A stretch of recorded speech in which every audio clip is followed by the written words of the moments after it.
Assalamualaikum warahmatullahi wabarakatuh. Baik teman-teman semua, ini adalah video presentasi dari kelompok 4 yang akan membahas tentang persepsi. Nah, diharap teman-teman sekalian bisa menyimak baik apa materi yang kami bawakan. Apabila ada kekeliruan dalam materi kami, teman-teman bisa menanggapi atau bisa bertanya. Assalamualaikum warahmatullahi wabarakatuh. Perkenalkan, nama saya Rizky Nadia Melia akan menjelaskan tentang apa itu persepsi. Persepsi pada hakikatnya adalah proses kognitif yang dialami oleh setiap orang di dalam memahami lingkungannya, baik lewat penglihatan, pendengaran, penghayatan, ataupun penciuman. Kunci utama untuk memahami persepsi terletak pada pengenalan bahwa persepsi itu merupakan suatu penafsiran yang unik terhadap situasinya.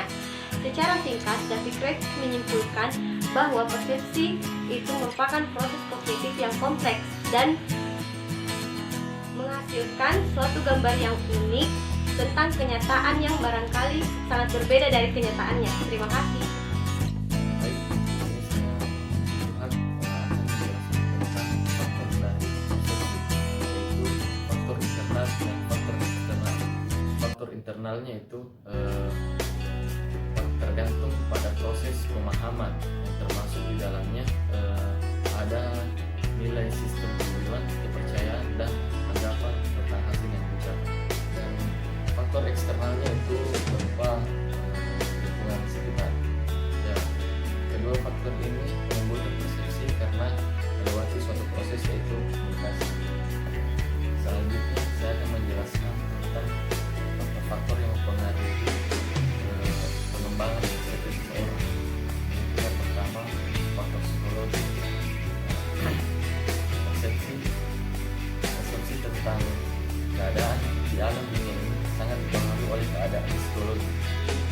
Dua, yaitu faktor keluarga, yaitu persepsi yang paling besar pengaruhnya terhadap anak-anak adalah berasal dari keluarga itu sendiri. Tiga, kebudayaan dan lingkungan masyarakat.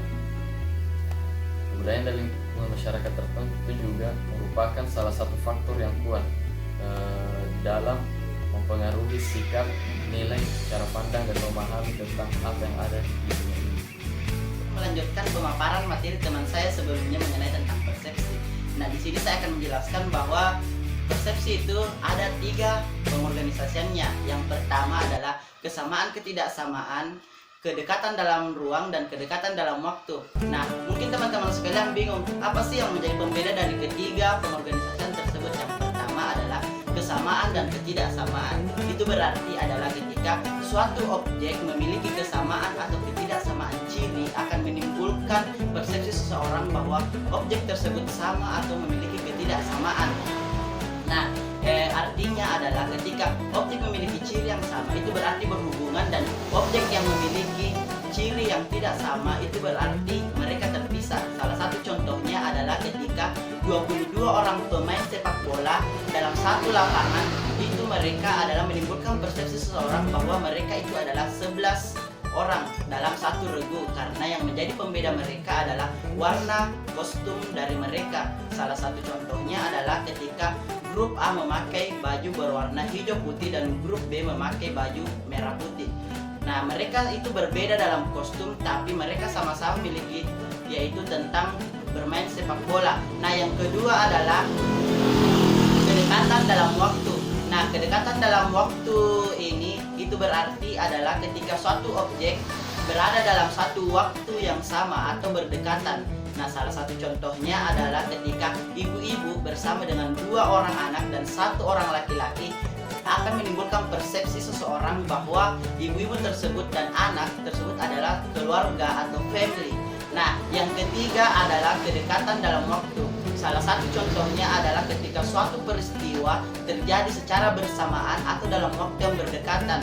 Salah satu contohnya adalah ketika 2 atau 3 seorang pemimpin nasional meninggal dalam waktu tertentu atau dalam waktu yang berdekatan maupun dalam waktu yang bersamaan, akan menimbulkan persepsi seseorang bahwa ada persekongkolan antara meninggalnya seorang pemimpin tersebut. Yang pertama yaitu atribusi. Atribusi secara sederhana bisa diartikan sebagai suatu proses bagaimana seseorang mencari kejelasan sebab-sebab dari perilaku orang lain. Yang kedua adalah stereotype. Stereotype dikatakan sebagai suatu proses yang cenderung melihat orang lain sebagai suatu kelas atau kategori. Dikatakan sebagai lanjutan dari atribusi dengan dua hal penting, yaitu stereotype dan halo efek, yang merupakan suatu problem atau kekeliruan umum yang menimbulkan perbedaan antara yang disangka dan kenyataan. Yang ketiga adalah halo efek. Halo efek adalah bagaimana cara kita melihat seseorang berdasarkan satu sifat yang diketahui oleh orang yang menilai. Ya, itu tadi materi yang saya sampaikan, kurang dan lebihnya mohon dimaafkan. Wabillahi taufiq wal hidayah. Wassalamualaikum warahmatullahi wabarakatuh.